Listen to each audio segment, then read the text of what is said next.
Σήμερα θα σας δείξω την τυπική λειτουργία του γεωσομέτρου. Εδώ βλέπετε το σχήμα. Σε αυτό το πασαλάκι είναι συνδεμένο το κόκκινο, το καλώδιο το οποίο δίνει το ρεύμα, το ενδιάμεσο που κατευθύνει το ρεύμα και το τρίτο είναι η γείωση. Εδώ λοιπόν έχουμε τη γείωση μιας τυπικής ηλεκτρικής εγκατάστασης.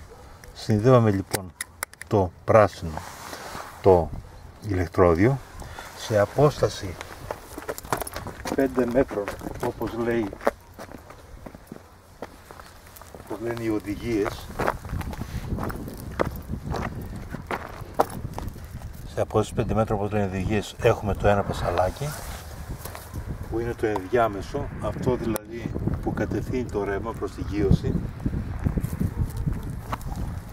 και στα 10 μέτρα έχουμε το δεύτερο πασαλάκι. Τώρα λοιπόν θα πάμε να διοχετεύσουμε το ρεύμα.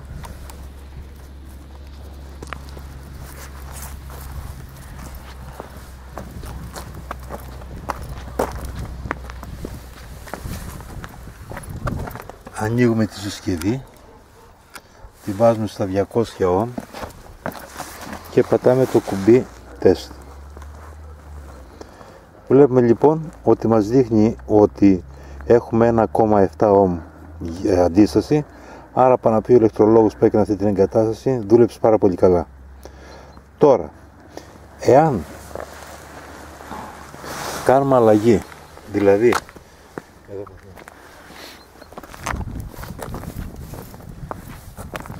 εάν αλλάξω το πασαλάκι, αυτό το πασαλάκι έχει περίπου μήκος 15 εκατοστά, ενώ αυτό εδώ έχει 30 εκατοστά. Αλλάζω αυτό εδώ πέρα και την ίδια αλλαγή κάνω και σε αυτό εδώ. Να πάμε να δούμε ποια είναι η μέτρηση της αντίστασης χρησιμοποιώντας δύο πασαλάκια τα οποία έχουν 30 εκατοστά βάθος σε σχέση με αυτά τα οποία είχαν 15. Βλέπουμε λοιπόν ότι η τιμή παραμένει σταθερή. Τώρα θα κάνω ακόμα μία αλλαγή. Δηλαδή θα φύγω από τη γείωση της ηλεκτρικής εγκατάστασης και θα μεταφέρω τα ηλεκτρόδια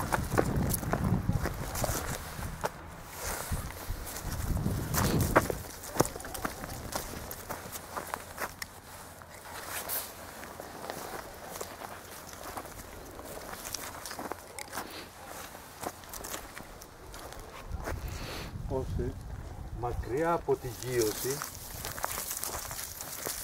να δούμε τι αντίσταση έχει το χώμα.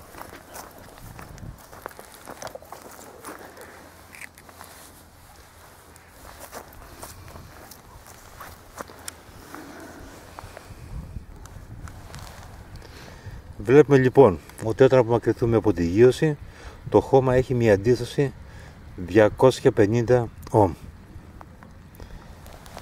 Τώρα για να δείτε τι εννοώ με τα πασαλάκια,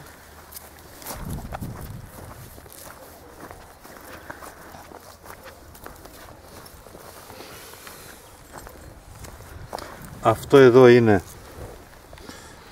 15 περίπου εκατοστά.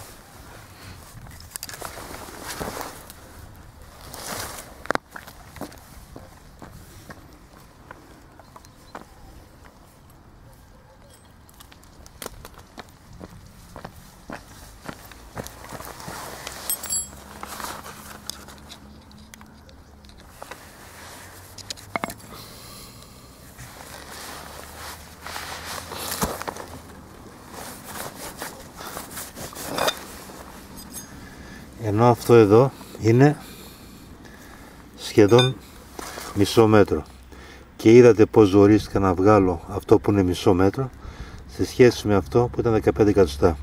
Η μέτρηση που παίρνουμε είναι η ίδια.